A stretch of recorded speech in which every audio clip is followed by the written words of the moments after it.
আমি রান্না করব বাঙালিয়ানা খাবার। বুঝতে আমার বাড়িওয়ালা? বলো। আজকে এই যে পাঙ্গাস মাছ দিয়ে আলু ঘাটি করব, সাথে টমেটো। বুঝছো? হ্যাঁ বুঝছি।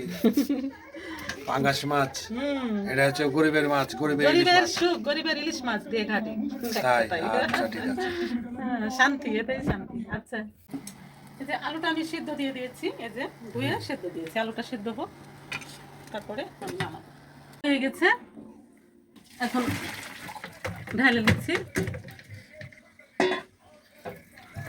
এখন আলুগুলোকে ছিলে নেব। আর এই যে এদিকে আমি তেল দিয়ে দিয়েছি কড়াইয়ে। এখন মাছগুলোকে হলুদ লবণ দিয়ে ভেজে নেব।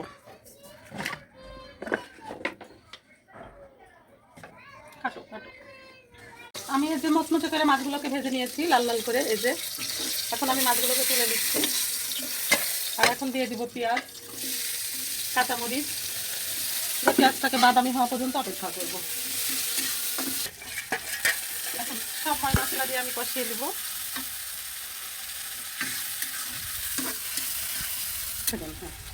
মশলাটা আমার ভালোভাবে কষানো হয়ে গেছে। এখন আমি টমেটো দিয়ে দিব। আর টমেটো দিয়েও এখন আমি ভালোভাবে কষিয়ে নেব, একেবারে লেগে ছেড়ে।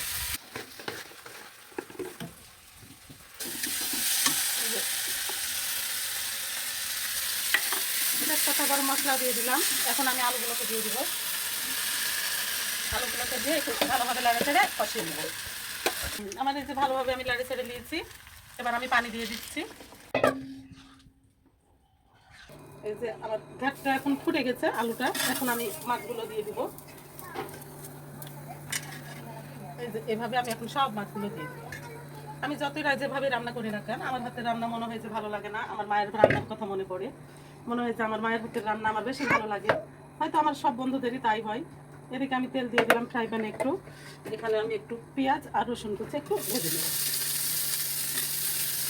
যে আমার এখন পেঁয়াজ আর রসুনটা ভাজা হয়ে গেছে, এটা আমি দিয়ে দিচ্ছি। বন্ধুরা, আপনারাই বলেন আমার রান্নাটা খেতে কেমন লাগবে। আমি আর বলছি না, আপনারাই জানাবেন। আর এই যে জিরা গুঁড়া দিয়ে দিলাম। আর আলু ঘাটি মাছ দিয়ে জিরা গুঁড়া না দিলে তো হবেই না, এটাতে অন্যরকম একটা স্বাদ আসবে। আমার রান্নাটা একেবারেই কমপ্লিট। মাশাআল্লাহ, অনেক সুন্দর হয়েছে। আরেকটা কথা না বললে নয়, এতে আপনারা যদি মটরশুঁটি দেন তা আরো ভালো লাগবে। আমার রান্নাটা একেবারে কমপ্লিট। দারুণ লাগছে গো মাছগুলো দেখতে। ভাতটা তো সেই রকম লাগছে দেখতে। মাছ দিয়ে আলু ঘাটি খাও। চমৎকার লাগবে খেতে, আমি দেখে বুঝতে পারছি। বন্ধুরা, নজর দিয়ে না কেউ, আমি খেয়ে দেখি, আপনাদেরকে জানাই কিরকম লাগছে। রান্নাটা অবশ্যই ভালো হয়েছে। কালারটা দেখে বিসমিল্লাহ। সেই স্যার। সত্যি অসাধারণ, তুলনা নেই। এত সুন্দর রান্না। আপনারা পাঙ্গাস মাছ, গরিব মানুষের ইলিশ মাছ যেটাই বলে, আমরা তো গরিব। তাই বন্ধুরা, আমরা খেতে খেতে আপনাদের কাছে বিদায় নিচ্ছি। আপনাদের ভিডিওটা কেমন লাগলো অবশ্যই ভালো লাগলে আপনাদের মূল্যবান ভালোবাসাটা আমাদের পাশে থাকবেন। এভাবে খাওয়া দাওয়া আর এভাবে করবেন খাওয়া দাওয়া মিলেমিশে। করবেন মিলেমিশে। ভালো আল্লাহ থাকবেন। হাফেজ, আল্লাহ টাটা। হাফেজ।